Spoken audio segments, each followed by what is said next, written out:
नमस्कार साथियों, बात करें मार्केट की तो मार्केट में पिछले 5 सेशन में ही निफ्टी करीब 4.5% से ज़्यादा की गिरावट दिखा चुका था। लेकिन एक न्यूज़ और जिसकी वजह से सभी बाज़ारों में ज़बरदस्त रिकवरी का मोड़ देखने को मिला। क्या थी वो न्यूज़ और इसके बाद क्या कुछ होता हुआ बाज़ार में नज़र आया और कौन है जो अभी भी चाह रहा है कि भारतीय बाज़ारों में एक बड़ी गिरावट आती हुई दिखाई दे सकती है।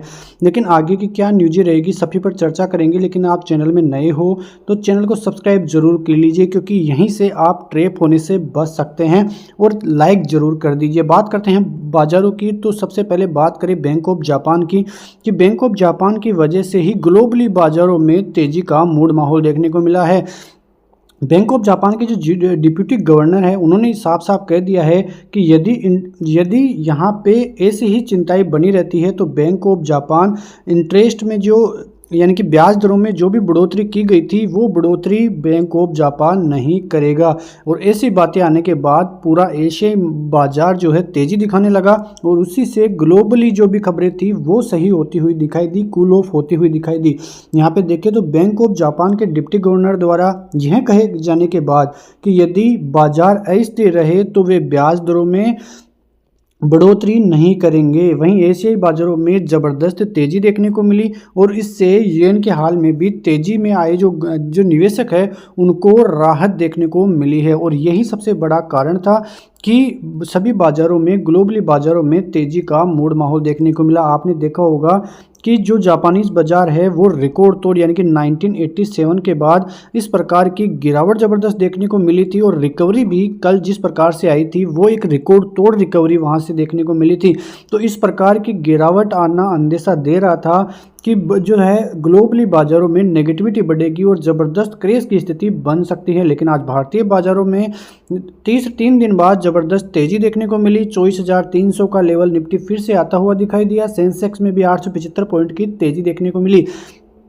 अब जो सभी की आंखें रहेगी यानी कि जो आरबीआई की पॉलिसी है सभी की नज़रें वहां पर रहने वाली है। ये भी एक बहुत ही बड़ी चाल भारतीय बाजारों की तरफ से देखने को मिल सकती है। आज निफ्टी में करीब 300 पॉइंट की तेज़ी देखने को मिली और 300 का लेवल पार करता हुआ भी एक बार तो निफ्टी दिखाई दे रहा था। बैंक निफ्टी भी 50,000 के लेवलों के पार निकलता हुआ दिखाई दिया। Fin services Nifty IT Nifty mid cap में सबसे ज़्यादा तेज़ी देखने को मिली। करीब 2.70% तक की तेज़ी मिड कैप में देखने को मिड कैप के सभी शेयरों में ज़बरदस्त रिकवरी का मूड माहौल देखने को मिल रहा था। इस शख्स का चेहरा आप ध्यान रखिए क्योंकि आप इन्हें जानते हैं। आप देखें तो ये है क्रिस वुड और ये अभी भी चाह रहे हैं कि जो भारतीय बाजार है वहाँ पे करेक्शन और आगे देखने को मिल सकता है।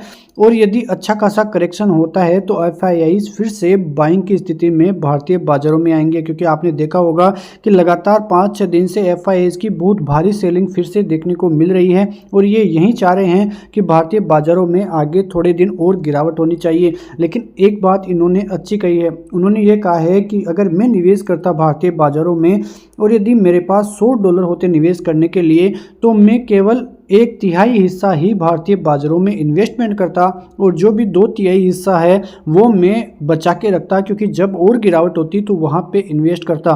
तो इस बात को आप गौर कीजिए कि ये इतने बड़े निवेशक हैं और ये किस प्रकार की बात कह रहे हैं। क्रिस वुड कह रहे हैं कि यदि मेरे पास हिस्सा होता तो उसका 1/3 हिस्सा में ही मैं अभी भारतीय बाजारों में इन्वेस्टमेंट करता। और आप इस बात को गौर कीजिए, आपके पास भी एक बहुत बड़ा मौका है कि अपनी टोटल में से कुछ हिस्सा अभी आप भारतीय बाजारों में इन्वेस्टमेंट कर सकते हैं, क्योंकि ये जो मौके हैं वो बार बार नहीं मिलते हैं। ऐसे करेक्शन भी हर बार आपको देखने को नहीं मिलेंगे और ऐसी ही चीज़ें सभी अर्थशास्त्री बताते हुए नज़र आते हैं। यहाँ पे बात करें तो अब जो सभी नज़रें रहेगी वो रहेगी अमेरिकी बाजारों पे, क्योंकि फेड के ऊपर अब दबाव डाला जा रहा है कि आप इंटरिम बैठक बुलाइए और ब्याज दरों को कम कीजिए, वरना अमेरिकी बाजारों में क्रेज की स्थिति आ जाएगी। और ऐसी ही बातें फेड की तरफ से आती हुई यानी कि फेड के को कई अर्थशास्त्री यही राय देते हुए नजर आए थे, लेकिन कोई भी पुष्टि फेड की तरफ से ऐसी बैठक को लेकर नहीं आई थी। और यहाँ पे अब जो भरोसा है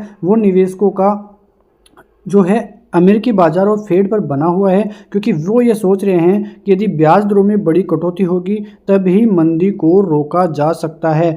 तो यहाँ पे यहाँ पे मेन पॉइंट्स को भी देखें तो बाजार की नज़र तो अब फेड पे ही है और मंदी को टालने के लिए बाजार कुछ ना कुछ यानी कि फेड कुछ ना कुछ करता हुआ नजर आएगा। यहाँ पे जो मुख्य अमेरिका के अर्थशास्त्री है स्टीव ब्लिब्स जो हैं वो बताते हुए नजर आ रहे हैं कि यदि आज कोई मंदी नहीं है लेकिन यदि फेड कार्रवाई करने में विफल रहता है तो इस वर्ष के अंत तक अमेरिकी बाजारों में मंदी अवश्य आ जाएगी।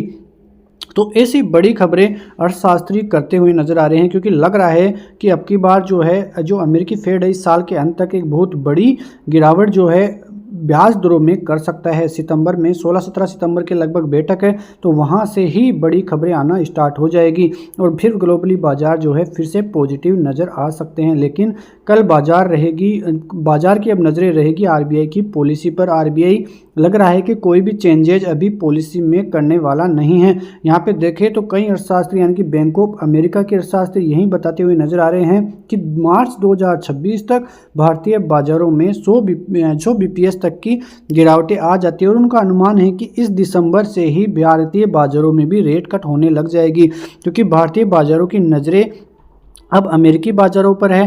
भारतीय बाज़ारों की नज़रें अमेरिकी बाज़ारों पर इसलिए है क्योंकि अमेरिकी बाज़ार जब रेट कट करेंगे और सभी चीज़ें पॉजिटिव होगी उसके बाद भारतीय बाज़ारों में भी दिसंबर के लगभग से रेट कट होना स्टार्ट हो जाएगी। इस बात को हम जुटला नहीं सकते हैं। आते हैं एफआईआईज की बिकवाली और खरीदारी पे। एफआईआईज ने कल भी करीब 3500 करोड़ की सेलिंग की, उसके बदले डीआईआईज ने बाइंग करते हुए नजर आ रहे हैं। लेकिन गौर करने वाली बात यह है कि एफआईआईज की तरफ से सबसे ज़्यादा सेलिंग बैंकिंग और पावर सेक्टर में देखने को मिल रही है। उसके अपोजिट यहाँ पे आईटी सेक्टर नया फेवरेट जो है एफआईआईज की तरफ से बनता हुआ नज़र आ रहा है।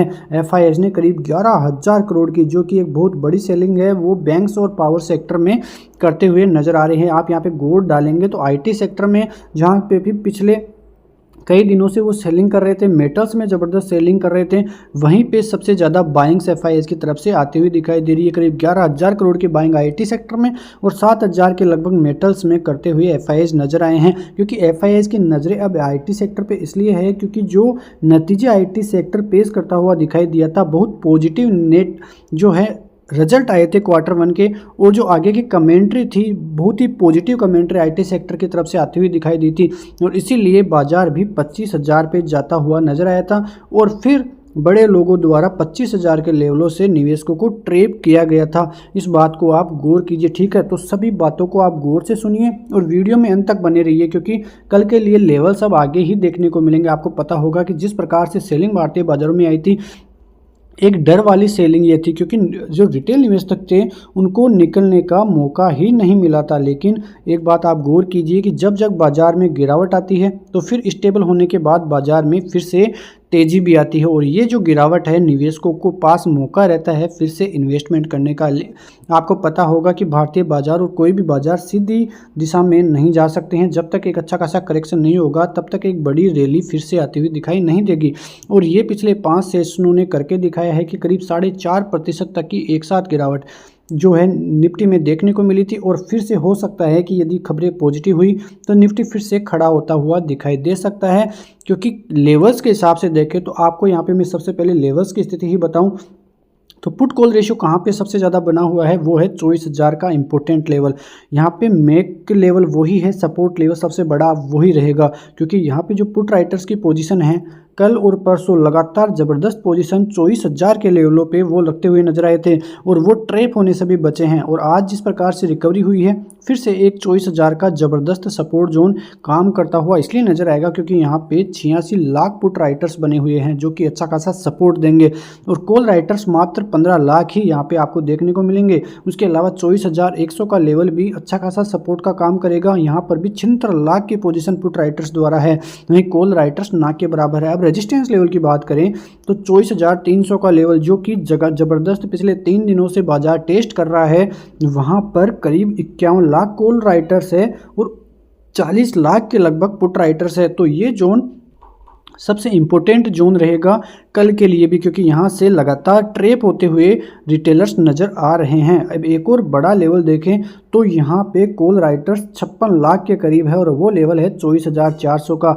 और यही लेवल कल भारतीय बाजारों के लिए सबसे इम्पोर्टेंट रहेगा, क्योंकि यहाँ पे 20 EMA है और 20 EMA वो लेवल है, यदि इसके ऊपर टिकता है बाजार तो ही एक बड़ी रैली और ऊपर के लेवल देखने को मिलेंगे, वरना यहाँ से 20 EMA से ज़बरदस्त ट्रेप फिर से आपको देखने को मिल सकता है। इस बात की आप चेतावनी भी मानकर चल सकते हैं। आते हैं निफ्टी पे यदि वन डे चार्ट को आप यहाँ पे देखें तो आपको साफ साफ ये नज़र आ जाएगा। ये है 50 EMA, जहाँ पर कि अच्छा खासा सपोर्ट लेकर बाजार ऊपर गया है। जो भी ये लेवल्स है बहुत इंपॉर्टेंट लेवल्स है और आपके सामने हैं, क्योंकि 50 EMA जो कि ज़बरदस्त काम करता हुआ नज़र आया है, जो कि 23,960-70 के लगभग यहाँ पे पहले से बना हुआ था।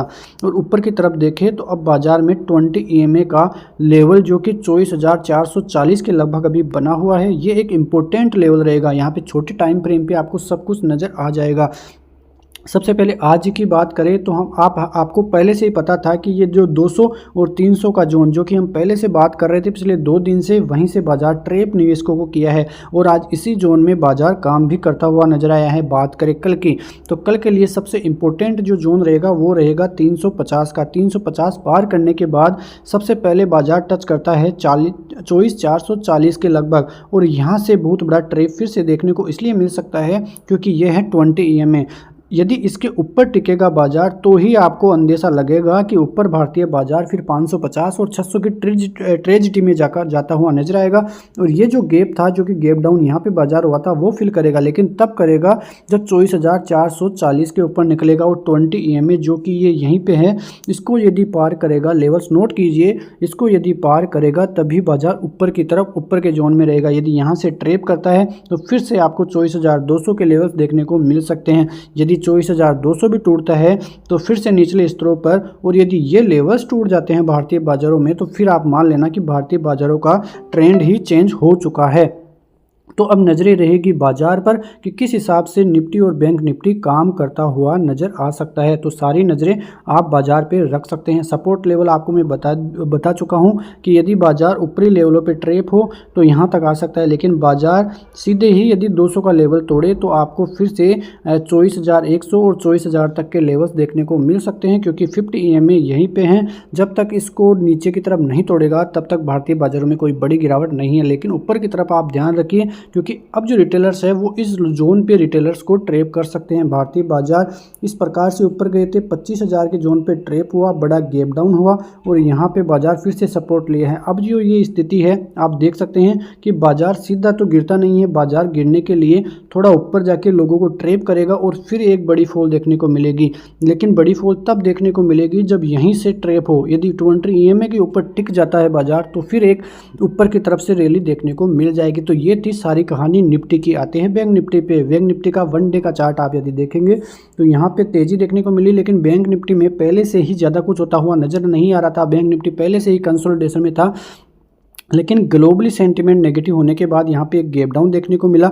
और ये 2 कैंडल्स देख सकते हैं पिछले 3 दिनों में किस प्रकार की गिरावट और एक जोन में काम करता हुआ नजर आया है। इस जोन में भी आप देखें तो 100 EMA और 50 EMA इसके बीच में ही बैंक निफ्टी काम करता हुआ नजर आया है। यहाँ पे छोटे टाइम फ्रेम पे आपको सब कुछ दिख जाएगा। यहाँ पे 100 EMA जो कि यहाँ पे पहले से बना हुआ था, ये एक ज़बरदस्त सपोर्ट का काम बैंक निफ्टी में करता हुआ नजर आया है और लगातार यही सपोर्ट है जो कि बैंक निफ्टी को बचाता हुआ भी नजर आया है। ऊपर की तरफ देखें तो पिछले कई दिनों से, यानी कि पिछले 2 दिनों से यही बात कर रहे हैं कि यही जोन है जो कि निवेशकों को ट्रैप कर रहा है। कल भी यहीं से आया, लेकिन आज जो है इस जोन से ही, जो कि हम कल बात कर रहे थे 50,200 का जोन, की यहीं पे यदि निफ्टी जाए तो आपको एक और ट्रेप देखने को मिल सकता है और बाजार फिर से यहीं से घूमता हुआ नजर आया। वही 100 EMA टेस्ट किया और फिर से बाजार में रिकवरी लास्ट तक देखने को मिली। अब आते हैं मेन पॉइंट आगे, यानी कि कल के लेवलों पे। कल यदि बाजार 350 के ऊपर निकलता है तो फिर आपको 50,400 से 50,500 का लेवल, जो कि ये जोन है, यहाँ तक देखने को मिलेगा। और यदि यहाँ से ट्रेप होता है तो फिर से आपको निचले स्तर देखने को मिल सकते हैं। लेकिन बाजार में तेज़ी होने के लिए इन जोनों को, यानी कि 600 से ऊपर निकलना होगा और ये फिर से 50 EMA का जो लेवल है वो गेन करना होगा, क्योंकि जब तक इसके ऊपर नहीं निकलेगा आप मान लेना कि बैंक निफ्टी में कोई भी तेज़ी नहीं है, केवल मंदी ही है। ऊपर के लेवलों पे जाएगा और फिर से नीचे की गिरावट बैंक निफ्टी दिखाता हुआ नज़र आ सकता है। तो ये रैली जब तक नहीं आएगी तब तक आपको तेज़ी देखने को नहीं मिलेगी। आप लेवल्स नोट कर सकते हैं, 350 इसको पार करने के बाद 464 तक के लेवल्स, फिर 676, और यदि पार होता है तो यहाँ पे 50 EMA तक, और यहाँ से फिर से एक बार थोड़ी बहुत मंदी आपको देखने को मिल सकती है, क्योंकि यहाँ पे आपको फिर से ट्रैप करने की कोशिश बड़े लोग करते हुए दिखाई देंगे। सपोर्ट जोनों की बात करें तो यहीं 100 EMA सबसे बड़ा लेवल देखने को मिलेगा। यदि ये टूटेगा तो फिर आपको 1000 पॉइंट का डाउनफॉल फिर से बैंक निफ्टी में देखने को मिल सकता है। तो इन सभी लेवलों को आप गौर कर सकते हैं, क्योंकि यहीं पे आपको ट्रैप और टारगेट आते हुए दिखाई दे सकते हैं। तो ये सभी चीज़ें कल भारतीय बाजारों में आपको ट्रैप होने से बचा सकती हैं, क्योंकि मैं पहले भी बात कर चुका हूं कि भारतीय बाजारों में आप ट्रैप होने से बचिए, क्योंकि यहाँ पे ये जो भारतीय बाजार है वो पैसे का समंदर है। यहाँ पे आप जितना डालोगे उतना गायब होता रहेगा, और आप सही तरीके से इन्वेस्ट करोगे तो आपका पैसा भी ज़बरदस्त तरीके से बढ़ता रहेगा। यदि आप लॉन्ग टर्म ट्रेडर है तो इस गिरावट में आप बेचने की सलाह तो नहीं दी जा सकती है, लेकिन यदि आपको अच्छे जोर में फिर से कोई अच्छे फंडामेंटली स्ट्रॉन्ग शेयर मिले तो आप एड ऑन कर सकते हैं। आपको मैं लगातार जो सोर्स है वहाँ पे भी अपडेट देता रहता हूँ, तो आप वहाँ पे भी कई शेयरों की जानकारी प्राप्त कर सकते हैं। तो ये बाजार अभी थोड़ा डाउनफॉल में है, फिर से बाजार उठेगा, 20 EMA के ऊपर सपोर्ट लेगा तो अच्छी खासी तेज़ी देखने को मिलेगी, वरना फिर से थोड़ी बहुत आप ट्रैप होते हुए दिखाई ऊपरी लेवलों से दे सकते हैं। सभी चीज़ें जब तक पॉजिटिव नहीं हो जाती है तब तक भारतीय बाजारों में तेज़ी नहीं आएगी। MPC बैठक पे सबकी नज़रें रहेगी, क्या कुछ MPC करता हुआ नजर आता है, क्या कुछ भारतीय गवर्नर शक्तिकांत दास आगे की कमेंट्री बताते हुए भारतीय बाजारों के लिए नजर आते हैं। लेकिन आज PM मोदी की बैठक थी, उन्होंने भी कई उपलब्धियां भारतीय बाजारों के लिए गिनाई हैं, वो हम लेके आएंगे नेक्स्ट वीडियो में। तो मिलते हैं नेक्स्ट वीडियो में, तब तक के लिए नमस्कार, जय हिंद, जय भारत, वंदे मातरम।